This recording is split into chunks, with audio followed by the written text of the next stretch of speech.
pop in the chat. If you're on live, if you're here, great. If you're watching on replay, you can pop that in the chat as well. This will be a live video. My goal is to keep this under 20 minutes today, our presentation. And so if you're watching on replay, go ahead and let me know. Would love to hear what you get out of this at the end. So welcome. In today's presentation, I am going to let you guys know, I'm going to tell you the story and show you how I completely reversed the toxic dynamic in my marriage. If you're struggling to attain the marriage you desire, then you're in the right place. Let me see if I can see. There's people on. Hello. Hi, Debbie. Okay, I can see the comments now. Melissa. Awesome. So happy you're here, guys. So for those of you who don't know me, my name is Becky Aste, and I've spent the last 10 years ridiculous amount of information. That's what I do. I inhale a lot of information from workshops, books, research, podcasts, spiritual advisors over the last decade, and I've been in and out of individual and couples therapy over these past 10 years. I've invested tens of thousands of dollars training under the leading experts in the field of childhood trauma and somatic-based healing, which is just a fancy word for body-based healing, and relationship coaching. So I've also been on the verge of divorce, and I am standing to tell you today that a redeemed marriage is 1,000% possible. So you may not know this, but there's a huge misconception out there about how to save your marriage. Today, I'm going to share with you why you don't need your husband totally on board or years of therapy to heal your marriage. You don't even need to know about trauma or how your body keeps the score of that. I will tell you everything about how I was able to save my marriage, and I'll walk you through it all.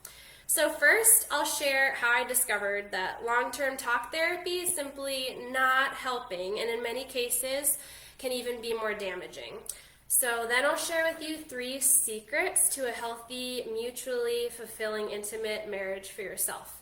And if you're taking notes, those 3 secrets off the bat are: 1, why unhealed trauma stored in your body needs to be healed before your marriage can ever thrive. That is secret number 1. Secret number 2, we're going to get into how to resurrect your marriage by healing your trauma, even if you don't know anything about trauma or body-based healing. Secret number 3, how to save your marriage even if your husband isn't currently putting in his own work. So I would love to hear, which secret are you the most excited about? What secret do you want to hear? We're girls. We love telling secrets. Just a slumber party at noon on a Thursday today. So before I get into the nitty-gritty details, let me show you, I'll share with you how I actually discovered this. My husband and I were married super young. I was 21, and we were both babies, completely blind to how much baggage we were bringing in. Early in our marriage, I noticed a dynamic forming of what at the time I called chase and run. I'd chase, he'd run. I didn't have the awareness that the sudden, unexpected death of my father at 18 and soon after meeting Sebastian was a recipe for some deep abandonment issues. So when Sebastian wanted space or was being quiet or, not seeming enthralled with me or did anything without me, it would trigger this undealt with trauma inside of me that I wasn't aware of. So early on, I started to tear through books, get advice, listen to soak up everything I could from anyone I respected, and eventually it led me to a different vocabulary. I learned about codependency and addiction and how that pretty much hit the nail on the coffin and described our dance, and how that was continuing to pick up speed between us.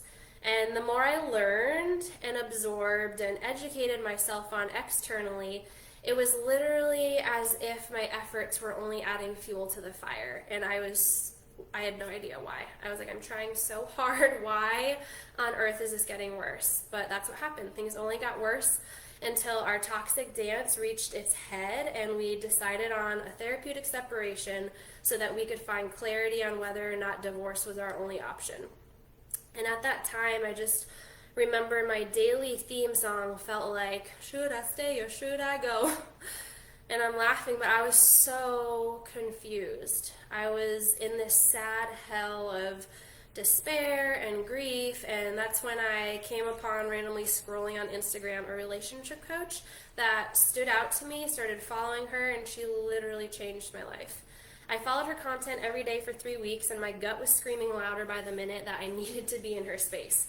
So I booked a call with her. Everything in my being was a yes, but I was terrified to invest the money because honestly I was terrified it would be another fail. Fast forward, I figured out the money because I came to the point where I realized I couldn't afford not to invest. I dove in and I learned how to heal my own trauma.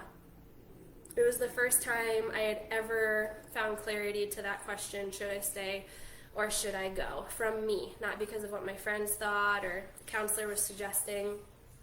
It was because of me.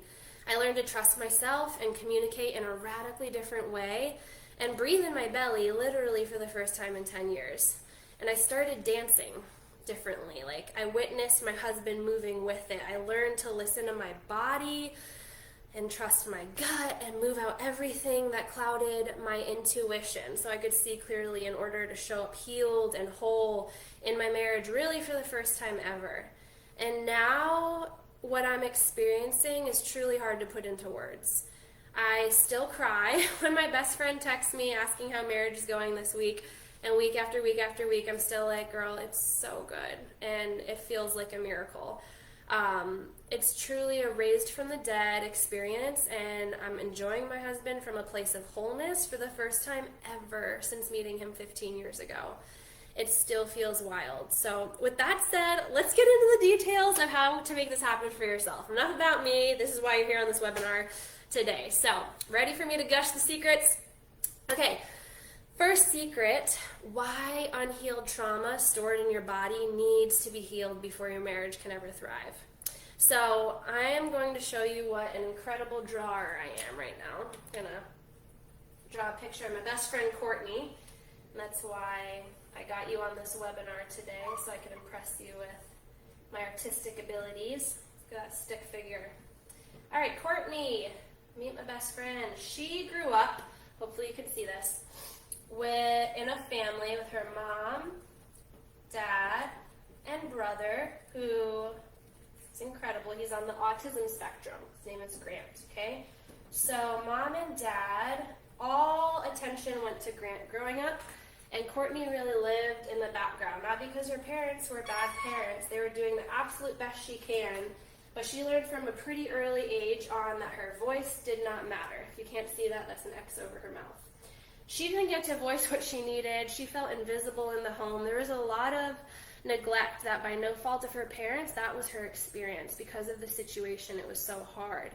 And so when Courtney got married at a really young age, imagine your first communication, right, with your new husband. And communication is hard for any couple, no matter how healthy you come into the marriage. There's miscommunication, you feel not heard. So think about this. This is one tiny sliver of an example of so much dynamic issues that was happening, but one example of how not moving trauma out of your body and not being aware of that can affect things. Okay, so imagine they're trying to communicate about something hard, and Courtney here doesn't feel heard. She doesn't feel understood. She doesn't feel prioritized or like attention's focused on her. What trauma does, her body doesn't know the difference between past and present, okay? What trauma does is it elicits these physical responses in her body that tells her she's in danger. Oh no, I'm being neglected. When she feels misunderstood by her husband, everything in her is going back to here, the trauma that's been really recorded in her body, and her physical response for her was to yell, to get her voice heard, to try to be able to feel understood. And so she would yell and scream, and for those of us who are yellers, how does that go? It doesn't usually end in feeling super intimately connected with your husband. And so eventually, there was a dynamic and a split, and their marriage did end in divorce. Okay, so I'm going to show you what happened after that. What Courtney now calls a blessing in disguise that led to her journey of healing. And she put in the work to first identify where her trauma was, what her trauma was, how her childhood impacted her present body, and how she breathed and how she communicated and all of that stuff. She learned it from scratch, and she put in the work to heal the physical responses to trauma in her body. For Courtney, it was a lot of muscle tension. She had TMJ, locked jaw, headaches, you name it. A lot of stuff going on. And when she learned how to move that out, today Courtney is actually remarried, and Andrew and her have a completely different dynamic. Andrew's also somebody to put in the work. Okay, so Courtney now, when she's having a conversation with Andrew, they're not perfect, right? They miscommunicate. She feels unheard still. She feels like sometimes he doesn't get it. And instead of just letting her body, or just not even letting, instead of her body taking over and running course, she's able to identify the difference now between truth and trigger, and she knows how to ground herself so that she can understand, okay, what's going on here? I feel like I want to yell.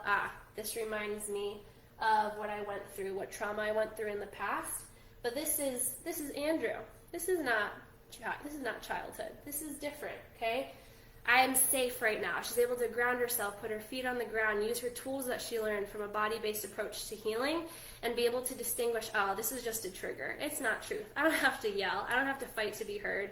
I know this is, I'm worth hearing, and I can communicate this differently. And her relationship is truly thriving. It's incredible to see. Courtney has practically reinvented herself. She's a completely different person than the woman I met 5 years ago.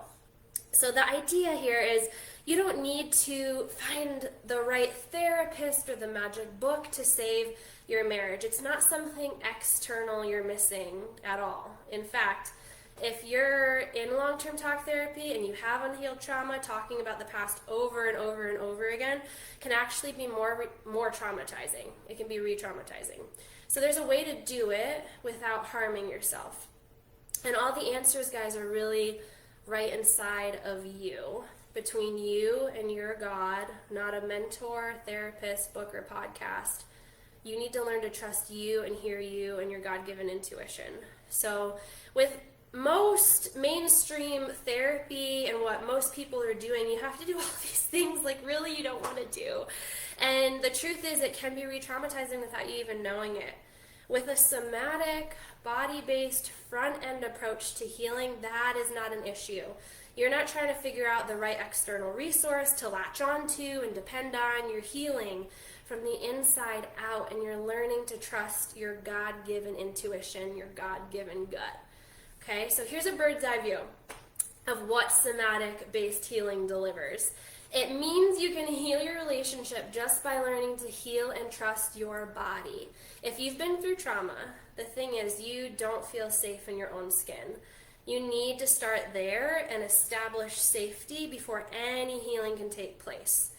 And the cool thing is, with this, you can practice every single day, wherever you are, without years of therapy or having to wait a week only for an hour of your therapist's time before you learn the next tools and can implement them for the following week. Okay, you have you, and you've got you, and you can take your healing with you wherever you go. You don't have to wait on anyone else. Now, I know you're probably thinking at this point, you think, I don't even know if I have trauma or what the heck body-based healing means. So that brings me to my next secret. The second secret is how to resurrect your marriage by healing your trauma, even if you don't know anything about trauma or body-based healing.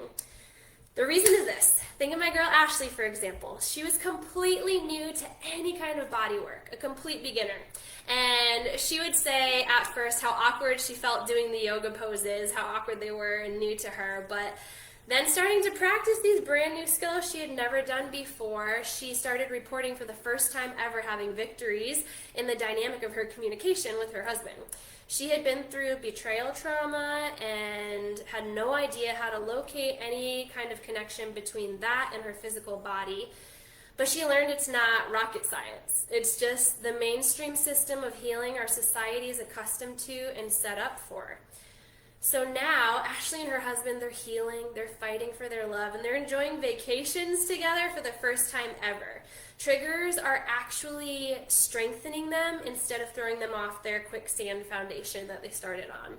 So, I'm going to draw one more picture for you, because I know you guys are so impressed by that. My poor mama, she's 73, her birthday was last week. She fell, some of you guys know this. and broke her leg last month. Okay, so Mama fell in the kitchen. This is her leg, okay? And she broke it, she fractured it pretty bad right on the knee.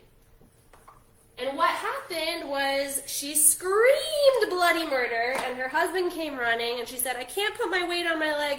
This is broken, it's broken, it's broken. They rushed her to the ER. They splintered her in the hospital. They sent her home with orders and a PT to follow up, and the PT taught her how to safely heal her broken, fractured leg without causing any more damage and helping her get on the path to do it the quickest way possible. Okay, that all makes sense. Have you broken something? Put in the chat if you've broken something. I broke my elbow when I was 6. I fell off the monkey bars. And I had a cast for it, right? But the thing is I want to teach you with this is emotionally, this happens. We get heartbreak, we've been abused, we've gone through trauma, and we don't treat it the same way we would a broken leg. Okay, but our body is screaming to us. We just may not know how to listen to the way the body communicates yet, and so we miss it. And we don't treat emotional trauma the same way in our society as we do physical trauma.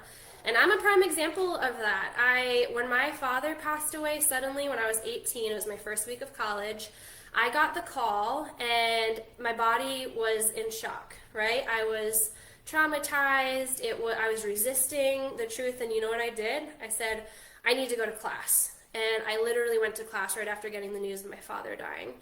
Because one of the phone call from my mom was, honey, we have to keep going and you have to make your daddy proud, and we can't just give up right now.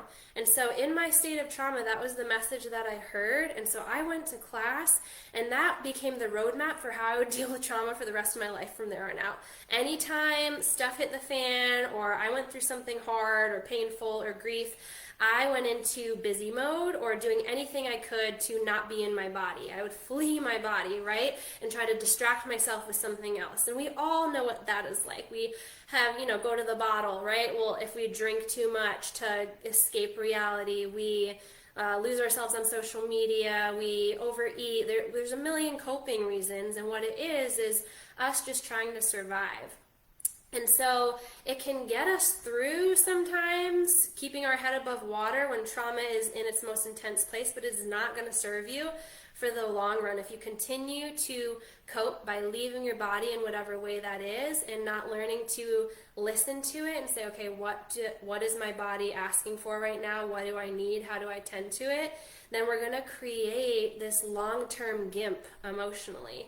Imagine my mom, if she was like, the reality of my broken leg, if it's broken, that's too much for me to bear. I don't want to believe it, so I'm just going to keep dancing. I'm going to go to dance class, I'm going to go grocery shopping, and I just don't even, guys, her leg would get so much worse, first of all. The amount of time it would take to heal would be unnecessarily extended, and she would end up with a gimp for life. Whereas doing it the right way and tending to it and stopping so that she could splint it and recover and do exercises that were helpful for its healing, you guys have probably heard a broken bone once healed the right way is actually stronger than it was in the beginning. And that can be the same emotionally. An emotionally broken heart or abuse or trauma, when healed the right way, you can become stronger than you were at the beginning. But if you're going about it the wrong way and doing it in a way that's harming you more, that you're unaware of, then it could actually leave you with this lifelong emotional gimp that you're going to carry into every relationship moving forward. Okay, so what this means is you can restore your marriage without being a yoga guru or a Buddhist monk or trauma expert. Anyone can learn this stuff. Anyone can understand, the principles of this work. And now I know what you're probably thinking. You're like, okay, I've done my work, or I'm invested and willing, but my husband just needs to get on board. He's not the one putting in his work. So that brings me to our last and final secret. The third secret is how you can save your marriage even if your husband isn't putting in his own work right now. So the idea here is that even if your husband isn't on board or willing to put in the work right now, you can still transform the dynamic. And the reason why is when I started my deep healing, my husband was not on the same level or investing in the same way. But I started to learn these new ways of living and communicating I had never known before in my life.